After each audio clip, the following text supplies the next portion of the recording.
നമസ്കാരം. ഇതൊരു വാർത്താ കാർഡാണ്. വി.ഡി. സതീശന്റെ ജാഥ പുതുയുഗ യാത്ര എറണാകുളത്ത് എത്തുമ്പോൾ എന്നെ ചോദ്യം ചെയ്യാൻ നീക്കം, അങ്ങനെ സതീശന്റെ യാത്ര, കോൺഗ്രസിന്റെ നേതൃത്വത്തിലുള്ള ഈ യാത്രയാകെ പൊളിക്കാൻ വേണ്ടി നീക്കം നടത്തുന്നു എന്നാണ് അജയ് തറയിൽ കഴിഞ്ഞ ദിവസം പറഞ്ഞതിന്റെ അർത്ഥം. ഇതിന് പിന്നാലെ കാസർഗോഡ് നിന്ന് ആരംഭിച്ച വി.ഡി. സതീശന്റെ പുതുയുഗ യാത്ര ഓരോ സ്ഥലത്തെത്തുമ്പോഴും ഉയരുന്ന ചോദ്യങ്ങൾ ഇത്തരത്തിൽ ചർച്ച ചെയ്യപ്പെടുന്നു എന്നുള്ളത് കൂടി ഇതിനോട് ചേർത്ത് വായിക്കണം. അതായത് സതീശന്റെ യാത്ര ഓരോ സ്ഥലത്തെത്തുമ്പോഴും കോൺഗ്രസിനെതിരായി, പ്രത്യേകിച്ചും സ്വർണ്ണ കൊള്ളയുമായി ബന്ധപ്പെട്ട് കോൺഗ്രസ് ഉയർത്തുന്ന ഈ ജാഥയിലുടനീളം പറയാൻ ഉദ്ദേശിച്ച വിഷയത്തിൽ തിരിച്ചടിക്കുന്ന സാഹചര്യം സൃഷ്ടിക്കുന്നു എന്നുള്ളതാണ്. മാത്രമല്ല, വി.ഡി. സതീശൻ എല്ലാ ദിവസവും യാത്രയുടെ ഭാഗമായി വിളിച്ചു ചേർക്കുന്ന വാർത്താ സമ്മേളനങ്ങളിലും മാധ്യമ പ്രതികരണങ്ങളിലും ഏറ്റവും പ്രധാന ഭാഗം ശബരിമല കൊള്ളയിൽ UDF-നെതിരായ ചോദ്യങ്ങൾക്കുള്ള ന്യായീകരണത്തിലാണ് അവസാനിക്കുന്നത്. അയാൾ എത്രയോ ആളുകളുടെ കൂടെ ചിത്രം എടുത്താണ്. ഇദ്ദേഹം MP ആയിരിക്കുന്ന നാട്ടിലെ ആളാണ് അദ്ദേഹം. നമ്മുടെ നാട്ടിൽ ഞാൻ ജനപ്രതിനിധിയായിരിക്കുന്ന എൻ്റെ പറവൂരിൽ വന്ന് എത്ര പേര് എൻ്റെ കൂടെ പടം എടുത്താണ്. നാളെ അവൻ ഏതെങ്കിലും മോഷണ കേസിലോ കള്ളക്കേസിലോ പ്രതിയായ എൻ്റെ തോളയിൽ നിന്ന് കൈയിട്ട് ചിരിച്ചുകൊണ്ടിരിക്കുന്ന പടം വന്നിട്ട് എന്താ കാര്യം? ഫോട്ടോ ഉള്ളതിൻ്റെ പേരിലാണ് അടൂർ പ്രകാശിൻ്റെ മൊഴി എടുത്തതെങ്കിൽ പിണറായി വിജയൻ്റെ മൊഴിയും കൂടി എടുക്കണം. എന്താണ് ഈ ഉണ്ണികൃഷ്ണൻ പോറ്റിയായിട്ടുള്ള ബന്ധമെന്ന്? പുതുയുഗ യാത്ര കഴിയുമ്പോഴേക്കും സതീശന്റെയും UDF-ന്റെയും അപ്രമാദിത്വം സ്ഥാപിച്ചെടുക്കാനുള്ള നീക്കം ഇതോടെ പാളിപ്പോകുന്നു എന്ന് അവരുടെ PR ഏജൻസിയായ കനഗോലു ടീം തന്നെ വിലയിരുത്തുന്നതായാണ് ഒടുവിൽ വരുന്ന വിവരം. അടിയന്തര ഇടപെടലിന് യാത്രയുടെ തുടർ ഭാഗങ്ങളിലേക്ക് ഈ കനഗോലുയുടെ കമ്പനി പുതിയ ബ്ലൂ പ്രിന്റ് തയ്യാറാക്കി എന്ന് വിവരങ്ങൾ പുറത്തു വരികയാണ്. സതീശന്റെ യാത്രയ്ക്ക് എന്താണ് സംഭവിക്കുന്നത്? ശബരിമല കൊള്ള അവരെ തിരിച്ചടിക്കുന്നുണ്ടോ? ഇതാണ് നമ്മൾ ഈ വീഡിയോയിൽ പരിശോധിക്കുന്നത്. ഒരു 3 പോയിന്റുകൾ നമ്മൾ ചർച്ച ചെയ്യുകയാണ്. ഒന്നാമത്തേത്, പുതിയ യാത്രയിലെ വലിയ പ്രതീക്ഷ ഇപ്പോൾ ഏത് ഘട്ടത്തിലാണ് നിൽക്കുന്നത് എന്നുള്ളതാണ്. യാത്ര ആരംഭിച്ച അന്നു മുതൽ ശബരിമല കൊള്ളയിൽ UDF നേതാക്കളുടെ പങ്കിനെ കുറിച്ചുള്ള ചോദ്യങ്ങൾ ഉയർന്നു വരുന്നുണ്ട്. കൊള്ള നടത്തിയവരും സ്വർണ്ണമൊരുക്കിയവരും അത് വാങ്ങിയവരും എല്ലാവരും ഒത്തുചേർന്ന സോണിയയുടെ വീട് ആദ്യം വാർത്താ കേന്ദ്രമായി. അത് കഴിഞ്ഞ് അടൂർ പ്രകാശിനെ ചോദ്യം ചെയ്തപ്പോൾ അതുവരെയുള്ള നിലപാടിൽ നിന്ന് ഉൾട്ടയടിച്ച് മൂപ്പര് നിലപാട് മാറ്റി. പിന്നീട് ആന്റോ ആന്റണിയെ ചോദ്യം ചെയ്യാൻ പോകുന്നു എന്നുകൂടി കേട്ടതോടെ ആന്റോ ആന്റണിയും തടി കഴിച്ചിലാക്കി. എല്ലാം കർണാടകയിലെയും ബെല്ലാരിയിലെയും പാർട്ടി വഴി നടത്തിയ ഓപ്പറേഷനാണ് ആ ഫോട്ടോയിലേക്ക് എത്തിയത് എന്ന വിശദീകരണത്തിലേക്ക് അദ്ദേഹം എത്തി. എനിക്കൊന്നും അറിയില്ല എന്ന് അദ്ദേഹം പറഞ്ഞു.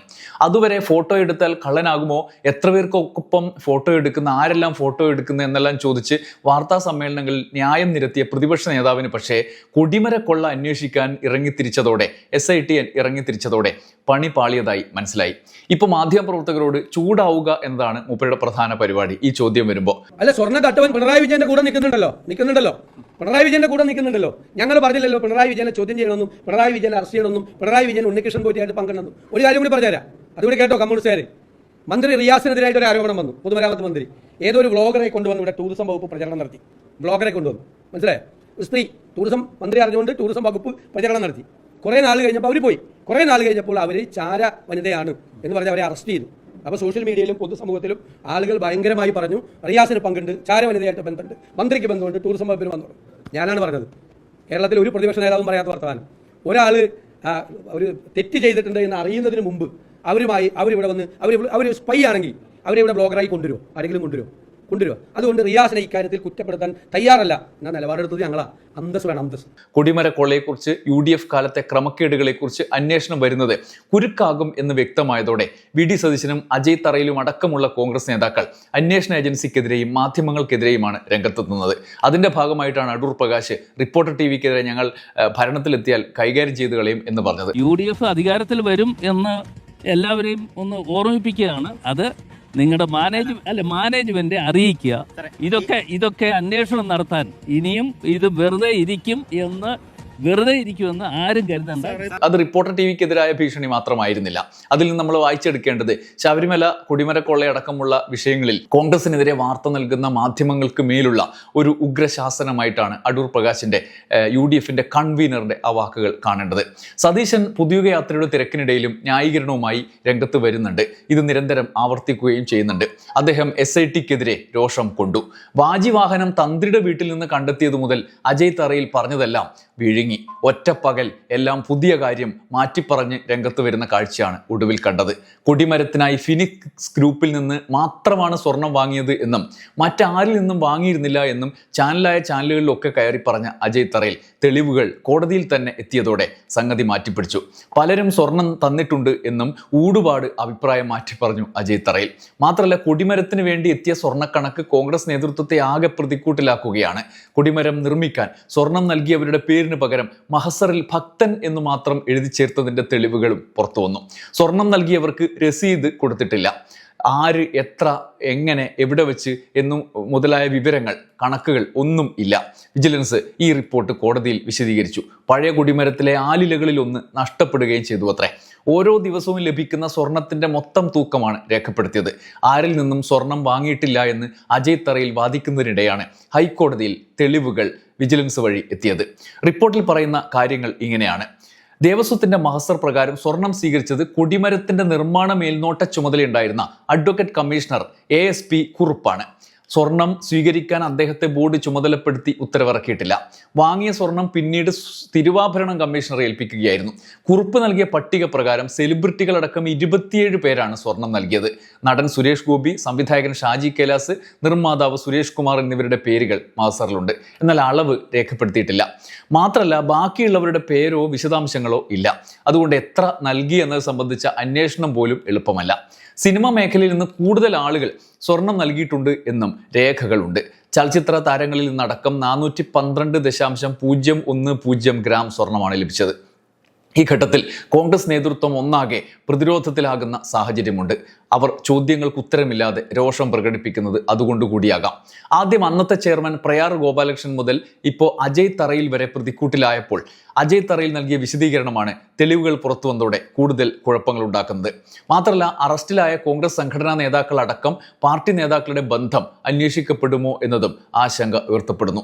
ഇതിനോട് ചേർത്ത് വായിക്കേണ്ടതാണ് തന്ത്രി അറസ്റ്റിലായപ്പോൾ മുതൽ പ്രതിപക്ഷം സ്വീകരിച്ച നിലപാടുകൾ. അത് അദ്ദേഹത്തിന് ഒപ്പമാണ് എന്ന് തോന്നിപ്പിക്കുന്ന വിധത്തിലാണ്. തന്ത്രി അറസ്റ്റ് ചെയ്തതിനെതിരായി എടുത്ത നിലപാടുകൾ പുനഃപരിശോധിക്കേണ്ട സ്ഥിതിയിലേക്ക് പാർട്ടി നേതാക്കൾ ഒന്നടങ്കം എത്തി. BJP അടക്കം. പ്രമുഖ BJP നേതാവിന്റെ ഭാര്യ സഹോദരൻ കൂടിയാണ് തന്ത്രി. ആ തന്ത്രി രക്ഷിക്കാൻ നടത്തിയ ശ്രമങ്ങൾ ഓരോന്നായി പൊളിയുന്നതും ഈ അന്വേഷണത്തിന്റെ ഭാഗമായി വെളിപ്പെടുകയാണ്.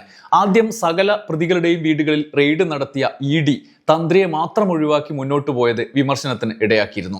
ED വന്നത് മറ്റു ചില കാര്യങ്ങൾക്കാണ് എന്ന് അന്നേ വ്യക്തമായതുമാണ്. ഒപ്പം വാജിവാഹനം തന്ത്രിയുടെ വീട്ടിൽ നിന്ന് കണ്ടെത്തിയതിന് പിന്നാലെ വന്ന ന്യായീകരണങ്ങളും പൊളിയുകയാണ്. വാജിവാഹനം തന്ത്രിക്ക് അവകാശപ്പെട്ടതാണ് എന്നും അതുകൊണ്ട് തന്ത്രിയുടെ വീട്ടിൽ കൊണ്ടുവച്ചതാണ് എന്നും വാജിവാഹനം അന്വേഷണ സംഘം കണ്ടെത്തിയതിന് പിന്നാലെ ന്യായം ചമച്ച മുൻനിര ചാനലുകളും നിരീക്ഷക പണിക്കന്മാരുമെല്ലാം ഇപ്പോൾ ഈ കാര്യം ചോദിക്കുമ്പോൾ തലയിൽ മുണ്ടിട്ട് മാറി നടക്കുകയാണ്, ഒന്നും അറിയാത്തതുപോലെ. ശബരിമല സ്വർണ്ണക്കൊള്ള അന്വേഷിക്കുന്ന സംഘം തന്ത്രിക്ക് കോടികളുടെ നിക്ഷേപം അനധികൃതമായി ഉണ്ട് എന്ന് കണ്ടെത്തിയതും കോടതിയിൽ നിർണായകമായി. തന്ത്രിയുടെ ജാമ്യ ഹർജിയിൽ വിധി പറയാനിരിക്കെയാണ് പ്രത്യേക അന്വേഷണ സംഘം തന്ത്രിയുടെ ആസ്തിയെക്കുറിച്ച് വിശദീകരണം നൽകിയത്. വിവിധ ഇടങ്ങളിൽ വമ്പൻ നിക്ഷേപങ്ങൾ തന്ത്രി നടത്തിയിട്ടുണ്ട് എന്നും വരുമാനവുമായി ഇത് യോജിച്ചു പോകുന്നില്ല എന്നുമാണ് നിഗമനം. ഒരു സ്വകാര്യ പണമിടപാട് സ്ഥാപനത്തിൽ കണ്ഠര് രാജീവരുടെ പേരിൽ 2.05 കോടിയുടെയും ഭാര്യയുടെ പേരിൽ 62 ലക്ഷം രൂപയുടെയും നിക്ഷേപം രേഖാമൂലം കോടതിയെ പ്രോസിക്യൂഷൻ അറിയിച്ചു. ഇത് സംബന്ധിച്ച വിവരങ്ങളൊന്നും ആദായ നികുതി വകുപ്പിനെ അറിയിച്ചിട്ടും ഇല്ല. ഇത്തരം സാമ്പത്തിക ഇടപാടുകളെക്കുറിച്ച് അന്വേഷണം നടത്തേണ്ടി വരും. 2024-25 വർഷം 7.25 ലക്ഷം രൂപ തന്ത്രി പ്രതിഫലമായി ബോർഡിൽ നിന്ന് കൈപ്പറ്റിയിട്ടുണ്ട്. അതുകൊണ്ട് പൊതുസേവകനായി പരിഗണിക്കണമെന്നും അഴിമതി നിരോധന നിയമം തന്ത്രിക്ക് ബാധകമാണ് എന്നും പ്രോസിക്യൂഷൻ പറയുന്നു. അതിനിടെ നടൻ ജയറാമിനെ ചോദ്യം ചെയ്യാനുള്ള നടപടിയിലേക്കും ED കടന്നു എന്ന വാർത്തയും പുറത്തുവരുന്നു. ഈ സാഹചര്യത്തിലാണ് VD സതീശന്റെ പുതുയുഗയാത്രയുടെ പ്രഭ സ്വർണ്ണക്കൊള്ളയിൽ ഈ മട്ടിലായത്. അറസ്റ്റിലായ CPM നേതാക്കൾ പത്മകുമാറും N വാസുവും ഉൾപ്പെട്ടത് ചൂണ്ടിക്കാട്ടിയാണ് പ്രതിപക്ഷം ആരോപണങ്ങളിൽ നിന്നും ഇത്രയും കാലം രക്ഷപ്പെട്ടിരുന്നത്. എന്നാൽ കൊള്ള നടത്തിയവരും കൊള്ള മുതൽ ഒരുക്കിയവരും വിൽപ്പന നടത്തിയവരും വാങ്ങിയവരുമെല്ലാം ഒരിടത്ത് യോജിച്ചിരിക്കുന്നു എന്ന ചിത്രത്തെളിവുകൾ കൂടി പുറത്തു വന്നതോടെ നേതൃത്വം പ്രതിരോധത്തിലായി. പോറ്റിക്കൊപ്പമുള്ള മുഖ്യമന്ത്രിയുടെയും കടകംപള്ളിയുടെയും ഒക്കെ ഫോട്ടോ വെച്ചുള്ള VD സതീശന്റെ കടന്നാക്രമണം അതോടുകൂടി പ്രതിരോധത്തിലേക്ക് മാറിപ്പോവുകയാണ്. ഈ സാഹചര്യം പ്രതിപക്ഷ നേതാവ് തിരിച്ചറിയുന്നുണ്ട്, ഒപ്പം നേതൃത്വവും. പക്ഷേ അജയ് തറയിലിന്റെ ഇരട്ട നിലപാട് കൂടുതൽ കുരുക്ക് ഉണ്ടാക്കിയതോടെ മാധ്യമങ്ങളുടെ ചോദ്യങ്ങളെ നേരിടുക എന്നത് ബുദ്ധിമുട്ടായി. ഇതോടെയാണ് രോഷത്തോടെ പിന്മാറുന്ന ശൈലി കൂടുതൽ VD സതീശൻ സജീവമാക്കിയത്. പുതുയുഗയാത്രയിലുടനീളം അത് കാണാം. എന്നാൽ കോൺഗ്രസിന്റെ തെരഞ്ഞെടുപ്പ് PR നിയന്ത്രിക്കുന്ന കനകോലുവിന്റെ കമ്പനി ആശങ്ക നേതൃത്വത്തെ അറിയിച്ചു കഴിഞ്ഞു. ജാഥ വയനാട്ടിലെത്തിയിട്ടും സ്ഥിതിയിൽ മാറ്റമില്ല. ആൾക്കൂട്ടവും മാധ്യമ കവറേജും ഉണ്ടാക്കാൻ കഴിയുന്നുണ്ട് എങ്കിലും മുഖ്യധാര ചർച്ചകളെ, സമൂഹത്തിന്റെ അടിത്തട്ടിനെ സ്വാധീനിക്കാൻ കഴിയുന്നില്ല എന്നാണ് അവരുടെ വിലയിരുത്തൽ. അതിന്റെ കാരണം സ്വർണ്ണക്കൊള്ളയിൽ കോൺഗ്രസും സംശയത്തിന്റെ നിഴലിലാണ് എന്നതാണ്. CPM-നെതിരെയും സർക്കാരിനെതിരെയും കടന്നാക്രമണം നടത്തേണ്ട സമയത്ത് ഉന്നയിക്കപ്പെട്ട വിഷയം പാളിപ്പോകുന്നു എന്നാണ് കനകോലുവിന്റെ നിഗമനം. സ്വർണ്ണക്കൊള്ള വിഷയം പ്രചരണത്തിൽ നിന്ന് പതിയെ ഒഴിവാക്കാനാണ് പുതിയ തീരുമാനം. ഇനിയും അത് തുടർന്നാൽ ജാഥ തലസ്ഥാനത്തെത്തുമ്പോഴേക്കും കൈവിട്ടുപോകും എന്ന ആശങ്ക നേതാക്കൾക്കുണ്ട്. അതുകൊണ്ടാണ് എറണാകുളത്തെത്തും മുമ്പ് നേതൃത്വം ഇതുപോലെ ഒരു മുൻകൂർ ജാമ്യത്തിന് രംഗത്തിറങ്ങിയത്. ജാഥ പൊളിക്കാൻ ആസൂത്രിത നീക്കം നടത്തുന്നു എന്ന നരേറ്റീവ് ഉന്നയിക്കാനുള്ള നേതൃത്വത്തിന്റെ ആലോചന.